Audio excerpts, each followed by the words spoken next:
What's up, everyone? It's Fuzzy. Welcome back to yet another MLB recap. We have a lot to talk about today. Mets rookie catcher Francisco Alvarez had one of the sickest home runs of the year, and his bat flip almost reached outer space. Ronald, he hit another home run. He is running away right now with the NL MVP. James Outman, he hit one out. Man, okay, my puns have been terrible lately, but hey, make sure you guys watch until the end when we show all of the web gems, and keep on using code Fuzzy on SeatGeek to save 20 bucks off your entire event order. Now, before we get into all of the games from yesterday, I do want to talk about Liam Hendriks because he is officially heading to AAA for his final rehab stint. If you guys did not know, he is overcoming stage 4 cancer. I didn't know that until this morning. I knew that he had cancer, but I didn't know that it was full-blown stage 4 cancer, which is the worst kind of cancer you can have. So I'm so happy for him, his family, and the game of baseball, because we all love Liam Hendriks. He is one of the most electric closing pitchers in baseball, and he's almost back. Now, because we just talked about Liam Hendriks, let's talk about his team, the Chicago White Sox, and I have a question for you guys. Can we just take the 2023 Cleveland Guardians and push them over there? They swept the Tampa Bay Rays last year in the playoffs. They were one game away from the ALCS, and they have been absolutely pathetic to begin this 2023 season. Gavin Sheets, he went yard for the second consecutive game, and Andrew Vaughn, he now has 31 RBIs after that home run. Jake Berger, he stays the leading baseball. He's number 1 in all of Major League Baseball when it comes to max exit velocity. He enters the double-digit home run club. He now has 10. He did so in just 79 at-bats, so he's basically hitting a home run every 8 at-bats. Moncada and Tim Anderson, they got Chicago close to a 10 spot, but it ends up being a 7-2 victory after Clevenger, he shredded up his former team. He had 6 strikeouts over 6 innings. Can we please call up Bo Naylor? And when I say we, I mean the Guardians. Mike Zunino is 0 for his last 27 with 21 strikeouts over the last 2 weeks. I'm convinced that if you set me out there for 27 at-bats, I think I could get one hit and not strike out 21 times. I am convinced of that. The Jays and the Yankees, Garrett Cole and Chris Bassett, they were locked into one of the best pitching duels of the year. Neither allowed a run to score. Garrett Cole, he struck out 6 over 6 scoreless, while Chris Bassett, he has not allowed a run in nearly a month. In this one against the Yankees, he only allowed 4 base runners to even reach. He had 7 strikeouts over 7 scoreless innings. The Yankees bullpen, they held on for as long as they physically could, but the offense, they were held in check as well. There's Danny Jansen with a walk-off on one swing. He has a terrible 188 batting average and a 629 OPS on the season, but he has an 850 OPS when runners are on, so at least he's being really clutch when he does put the ball in play. Game 4 later on today, I cannot wait to watch it. Here we go. We have the Astros and the Cubs. If I told you guys that Drew Smyly held Houston to 1 run over 6 innings while striking out 8 and leaving with a 5-run lead, you're probably thinking that the Astros lost, right? You're not just wrong, you're stupid. Alex Bregman's home run in the first was Houston's only run until the 8th inning, when Alex Bregman grabbed his second RBI extra base hit of the night. Jose Abreu, he finally did something productive. He's been doing that a little bit more often. He brought in Bregman, and Jake Myers, he went deep. His 2-run home run got Houston within 1, and Houston, they got even more base runners on, so things got even more stressful for Chicago Cubs fans. And then the pen for Chicago completely forgot that their job is to get outs and stuff, not allow 6 runs over the final 2 innings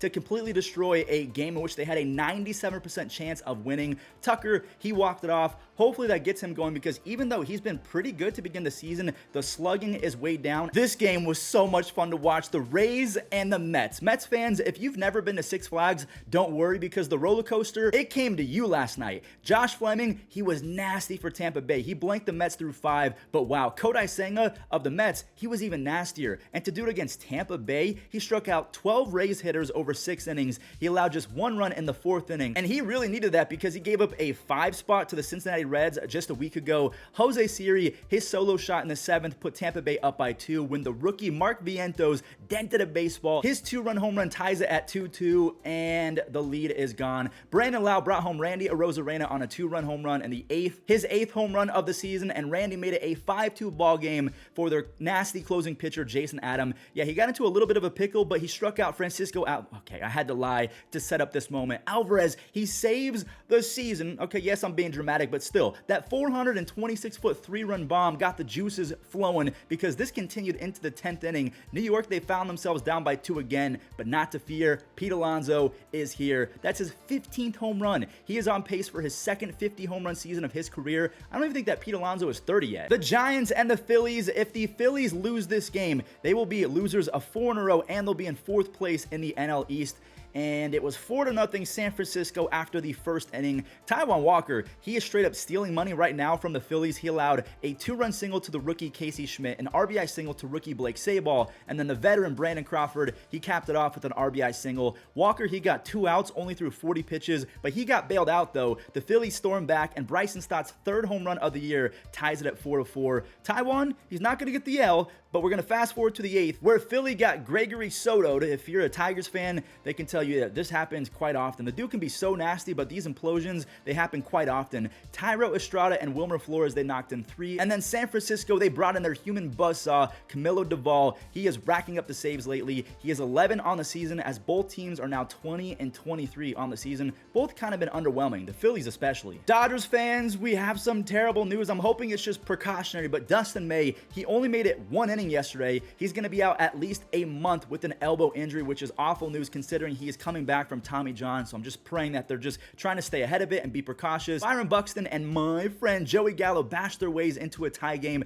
That was Byron's 9th of the year and Joey's 10th of the year. He's hitting a home run every 10 at-bats, and he has a 142 OPS plus on the season. Here we go. Minnesota, they steal the lead in the 7th. So the Dodgers, they're going to have to try and claw their way back into this one. Rookie Miguel Vargas, he is a walk god. He showed off the eye again with a bases loaded walk to tie it right back up, and no way he did it again. James Outman, he is a real life cheat code. This dude becomes Barry Bonds when the Dodgers need him the most. That grand slam saves the Dodgers. He has 9 home runs, 27 RBIs, 5 stolen bases, 2 outs above average. He is a 5-tool superstar in the making. So the Dodgers win 7-3. Another team that scored 3 runs, the Mariners, but they lost 12-3 as the Boston Red Sox had a breakout performance from an unlikely source. It wasn't Rafael Devers, because you expect production from Rafael Devers, but there's Pablo Reyes with an RBI. This is the dude I was talking about. He was acquired from the A's for cash last Friday. He ripped multiple RBI doubles in this one, while Justin Turner, he's been heating up with the power as of late. He's hitting .302 with 3 home runs over his last 11 starts, and there's Pablo Reyes again with a little deja vu. His 2nd RBI double gave him 4 RBIs in the first 2 innings.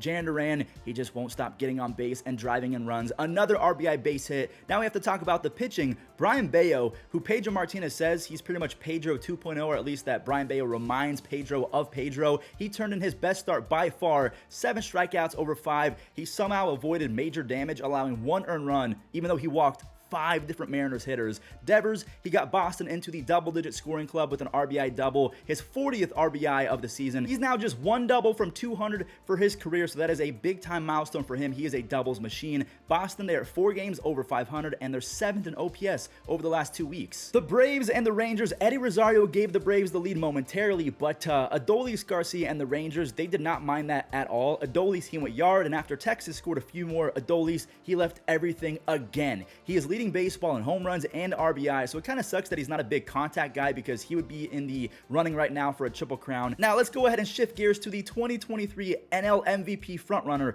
Ronald not only leads the National League in stolen bases, but he leads baseball in 440-foot plus home runs. He has 6 already at 440 plus feet. He's on pace for a near 10 WAR season. So we're going to skip to the 8th inning, where Atlanta, they found themselves in a 5-3 hole, but they dug out of it. Ozzie, he singled home Ronald to bring it within 1, and Austin Riley, he brought home Ozzie Albies. Riley, he's been struggling for a while now. He's hitting .218 over his last 24 games, and it's crazy to say, but Orlando Arcia playing over Vaughn Grissom has absolutely been the correct move. I was wrong. I thought that Grissom was going to be the guy. He had a game-winning home run, talking about Arcia. He's hitting .342 with 4 home runs and a 166 OPS plus, and a Braves closing pitcher finally did not implode. Iglesias, he earns his 2nd save. This could be a World Series matchup in the next few years. I'm just throwing that out there. Braves versus Rangers, especially in 2024, 2025, when the Rangers are going to be even better. I could see it happening. The Cardinals and the Brewers. Let me introduce you guys to the biggest Cardinals win of the entire 2023 season so far.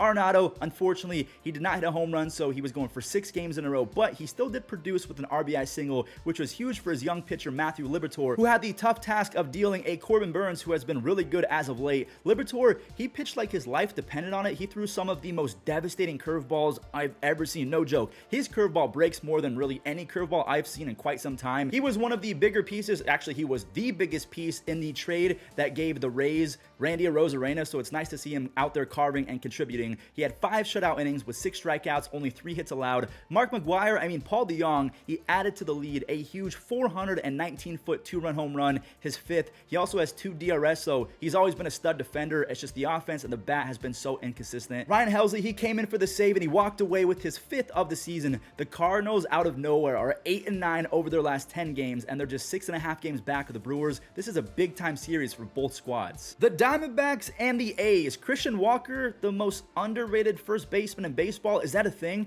Can we run with that? He has 11 home runs already. He hit 36 in 2022, so we know that the power is not going anywhere. Diamondbacks starting pitcher Ryan Nelson has all the tools to be nasty, but he's gotten torched this year. He locked in though last night, luckily. And we can't really use the A's offense as an excuse because Oakland has the 16th best offense in baseball the last 2 weeks. So in my opinion, I feel like this 5-inning scoreless outing for Ryan Nelson is a sign of good things to come. Maybe he figured something out. Anytime you throw a one-hitter with 6 strikeouts, that's a good day. There's the kid. I have not said Corbin Carroll's name in quite some time. He's got 6 home runs now and 10 stolen bases. He is one of the few guys in Major League Baseball on pace for a 20 home run, 30 stolen base season.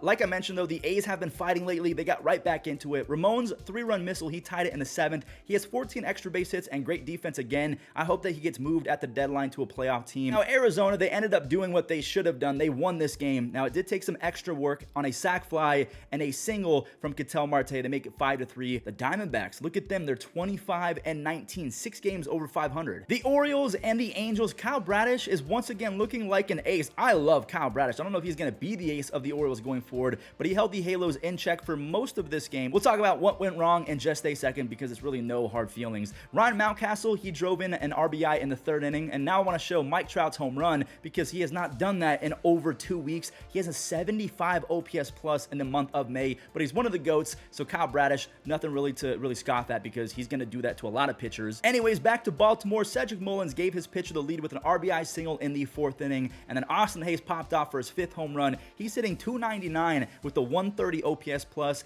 Kyle Bradish, he carved his way through 6 2/3. He struck out 5, only gave up 1 earned run, and now he's going to get the W because the Orioles brought out the big guns. Yanir Cano and Felix Bautista, 2 shutout innings with 4 strikeouts. Cano has not given up a single run this year in 22 innings. Let me knock on wood. And Bautista, he has 11 saves. The Orioles, they went 3-1. Question for you guys. So do the San Diego Padres just straight up suck? A genuine question for Padres fans because they have been asking themselves the same thing on Twitter over the last few days. They're super frustrated right now, and rightfully so. MJ Melendez and Vinny Pasquantino, they combined for Kansas City's first 3 runs. MJ on a double to score Bobby Witt Jr. and a 2-run home run from the Italian nightmare, Vinny Pasquantino. Since debuting last year, Vinny has 23 doubles, 18 home runs, and a 134 OPS plus in 117 games. That is mind-blowing production. Top prospect Michael Garcia doubled in another to make it 4 runs on the day, and good thing that they did that because Kansas City's pitching folded, almost folded. A balk and an infield single allowed the San Diego Padres to bring it within 1, but Aroldis Chapman and the rest of the bullpen, they held it down. Scott Barlow, he had a 7-pitch save. He has 6 saves on the year. He's going to get traded 100%. For the 2nd consecutive game, or maybe it's 2 out of 3 games, I can't remember when Jorge Soler had that walk-off home run, but for the 2nd time this week, he saved the Marlins, this time on a 2-run blast in the 4th inning to make sure that Edward Cabrera had a chance at the W. Soler is hitting .326 with a whopping 6 home runs and 14 RBIs over his last 12 games. Edward Cabrera, we know he's an MLB The Show legend. He struck out 6. He did not walk anyone, which is massive considering he's walked the most hitters of any starting pitcher in the National League. But he does have an almost 13 strikeouts per 9 for the season, so that's why we love this kid so much. He is so highly touted because the strikeout stuff can be insane. It's just the command has to be in check. Brian De La Cruz, he doubled in the 6th inning to score Jorge Soler, which ended up being a big-time insurance run as Washington, they scored in the top of the 7th inning, but that was it. Dylan Floro, he had an easy 1-2-3 9th inning for his 3rd save. The Marlins are 1 game over 500. They are 2nd place in the NL East. Tigers fans, yeah, you know things were about to get real rough when your team is giving up 2-run doubles to Austin Hedges, who in my opinion is the most pathetic and worthless hitter in Major League Baseball history. That 2-run double came off of Erod as well, and he's basically been prime Sandy Koufax over the last few weeks. Rodolfo Castro, he had a home run. McCutchen had an RBI, a nice little 4-run cushion for Rich Hill. Old man Jenkins, he tucked in the Tigers fan base. He put them to sleep, carving them up for 7 strikeouts over 6 shutout innings, just 1 hit allowed as well. Castro and Hedges, they grabbed even more RBIs later on. Hedges had a 3 RBI day. I'm sorry, Tigers fans, you should be embarrassed for your team if that ever happens. The Pirates, they went easy 8-0, and even though they scored 8, they are still dead last in batting average and OPS in Major League Baseball for the month of May, and it's not even close. The Rockies and the Reds, listen, I don't know what Graham Ashcraft said to the Rockies. Maybe it was a terrible your mom joke or something, but my God, it offended the Rockies and made them angry. He walked in a free run to start the 5th inning, and then profar, he took advantage of Graham's, I don't know if it was a bad joke or just straight up arm fatigue or whatever it was. He laced a 2-run double right before Elias Diaz punched a single to the hole to tie things up in the blink of an eye. It's 5-5 after 5 innings. Graham, he was sent back out for the 6th inning. Listen, Ashcraft, I think he's nasty, so I get it, but he just did not have it last night. Colorado popped off again. Rookie Brenton Doyle is playing like a future all-star. He's hitting .314 with 6 extra base hits, 9 RBIs, and 3 stolen bases over his last 10 starts after that 2-run triple. Chris Bryant and Diaz both singled in some more runs to make it a 10 spot, and even though Colorado won by 5, Pierce Johnson, he gets the save on a technicality, so if the tying run is on the on-deck circle, it is now a save opportunity. So because the bases were loaded, and again, they factor in the on-deck guy, Pierce Johnson gets his 8th save of the year, even though the Rockies win by 5. That does it for all the games from yesterday. Thank you all so much for watching until the end. If you did, you guys know what's about to happen. The web gems, there's some good ones. What a stab, Freddie Freeman to Covey. What a play by Freeman to end the inning. Anderson with a liner toward left. Quan racing into the gap. What a catch by the Gold Glover. Medina, and that swung on lifted third base side. That's going to be foul. Long run for Peterson toward the tarp. He goes over the tarp. And Jace Peterson becoming like Eric Chavez over there now. And the breaking ball hit toward left center field. Chasing it toward the gap is Siri, and he makes a terrific backhand running catch. Castro has moved into the infield. Oh, what a catch. Correa. This ball was hooking away from run differential -55. Broken bat fly ball. Taylor Ward comes in. Neto with a great catch.